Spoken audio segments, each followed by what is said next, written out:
This is a podcast from the Daughters to Online Radio Company. There are some terms and conditions regarding its use. Probably. We hope you enjoy it, and if you do, maybe you would enjoy other podcasts.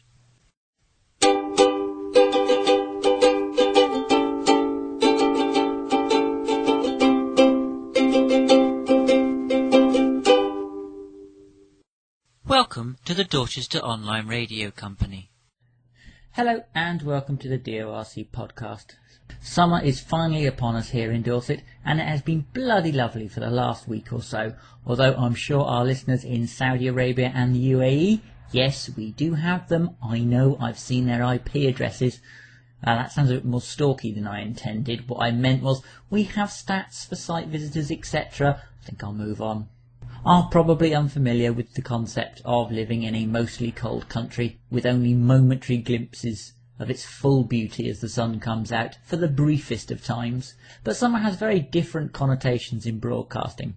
In television especially, there is quite a slump in viewing figures, mostly because everyone is outside having a nice time sitting in the park, eating ice creams and ruining perfectly good food using the Russian roulette of cooking methods known as a barbecue. Hence some, how can I put this? Less good shows are broadcast during the summer months, as it doesn't matter because no one is watching. That is why Doctor Who is shown in the autumn, lots of people watching and caring, and Test Match Special is broadcast in the summer. Not a lot of people listening and fewer still caring. It's nothing to do with the cricket season. Well, that and Henry Blofeld has some very compromising photos of Lord Reith, and keeps threatening to release them unless TMS is recommissioned and his continual employment is guaranteed. Our network is no different. Series that people actually like and enjoy are saved for those dark, rainy, cold winter months when they will actually be listened to, and summer is, well, shall we call it a slightly more experimental time. Trailers for some of these new programmes have been running on the network for the last few weeks, and I thought it might be fun to let you have a listen to a few of them. As I said, I thought it might be fun, but having listened through them again, I'm now beginning to doubt myself. Anyway, wrap your ears around some of these trailers for upcoming shows. Drums, please!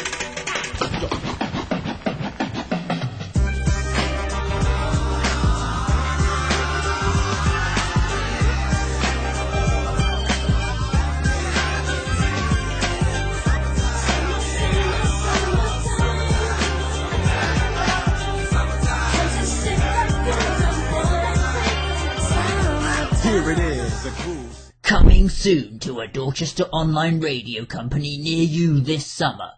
A series of spectacular programmes, each more incredible than the first. Programme after programme of hyperbole-led concepts over content. Shows such as Great Speeches from History in Inappropriate Places.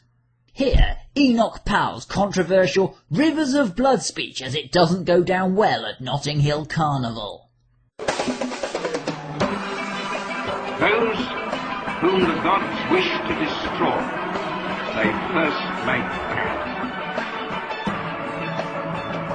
In this country, in 15 or 20 years' time, the black man will have the whip hand over the white. Winston Churchill's We'll Fight Them on the Beaches whilst standing in the middle of Studland's nudist beach, right here in Dorset. Listen whilst Margaret Thatcher delivers her Ladies Not for Turning proclamation whilst reversing a lorry. To those waiting with bated breath for that favourite media catchphrase, the U-turn, I have only one thing to say. U-turn if you want to.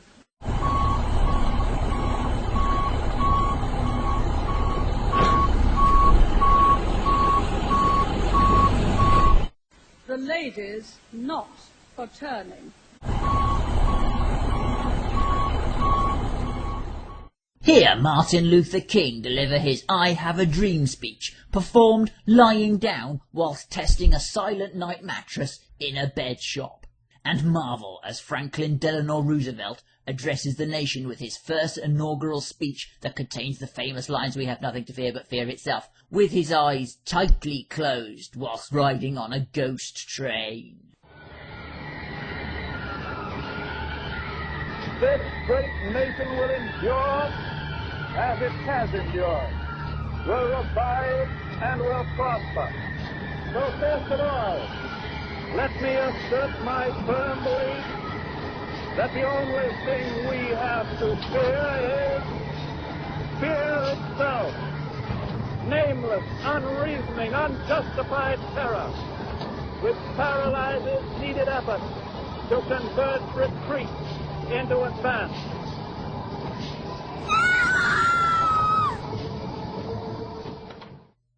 Also new this summer, some people you might have heard of look back into their family tree but fail to mention the generations of poor and boring people unless they can show the death of an equal child and squeeze out a frankly odd, patronising, condescending tear.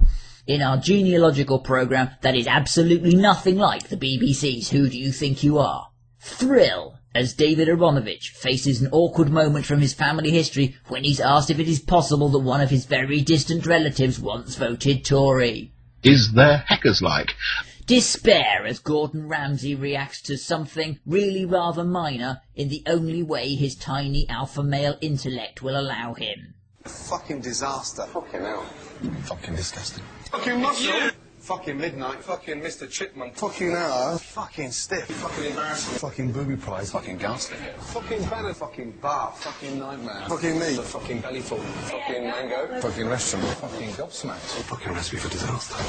And chuckle at a heart-warming moment when Brian Blessed discovers a second cousin twice removed isn't as dead as he'd been led to believe by an old family tale. Gordon's alive? That's all coming up on. If you were genuinely interested in this, you'd have gone and done it yourself.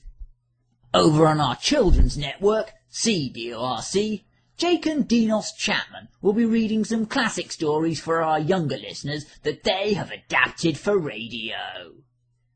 And on the Saturday, the very hungry caterpillar ate many different foods: chocolate cake, ice cream, a pickle, Swiss cheese, salami, a lollipop, cherry pie, a sausage, a cupcake, and a slice of watermelon. And as he sat there, holding his belly, a bird landed on the same branch, but the very hungry caterpillar was too fat to move.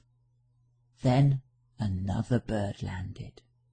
Together they carried away the very hungry caterpillar. The birds forced a tube down the throat of the big hungry caterpillar and forced it to eat more and more. The pain the caterpillar suffered was incalculable. As the birds force-fed it, the caterpillar's liver grew larger and larger, until one day he was ready. His liver was so big that the birds could see it poking through his side. But why did the birds want such a swollen and engorged organ? Of what possible use could it be to the winged ones? Since the time of Prometheus's punishment at the divine hands of Zeus, birds have developed a lust for liver. They have a taste for it, they want it, they need it, they yearn for it.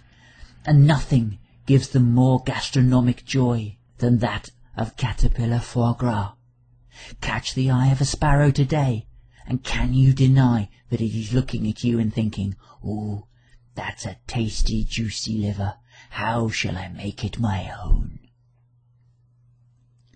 Over on the sports channel, DORCS, perhaps the world's finest golfer and composer of 6 operas will be giving out tips. In Holes in One, former North Korean leader and now really dead bloke Kim Jong-il will be taking you through some of the techniques that helped him raise his game from never played before to, at the end of his first ever round, the best golfer in the world ever, ending with 11 holes in one whilst he carded a stunning 38 under par. "You hit ball really hard, it goes in hole." And perhaps our finest new programme is our fashion show. Are you really going out like that? It is hosted by a man who claims to be gay, but we think he's using this as a cover so that he can touch women's breasts and make out there's nothing sexual about it, as he uses increasingly odd euphemisms for their jumper bumps. Check out this incredible clip of him doing none of those things. Where's me jumper? Where's me jumper? Where's me jumper? Where's me jumper? Oh my God, have you people seen yourselves? Really, do you not own mirrors? I blame myself, really. I have left you on your own for too long. Summer is like really hard for the British to dress well in. From the old perennial socks and sandals to overly chubby people in strappy tops who end up looking like a tied loin of pork. Oh my God. It's like really hard. I understand this. Almost nothing goes with your pasty white skin that you insist on turning a luminescent colour that can best be described as pre-malignant pink. But don't worry, because I'm here to help. That's all coming up on the Dorchester Online Radio Company this summer.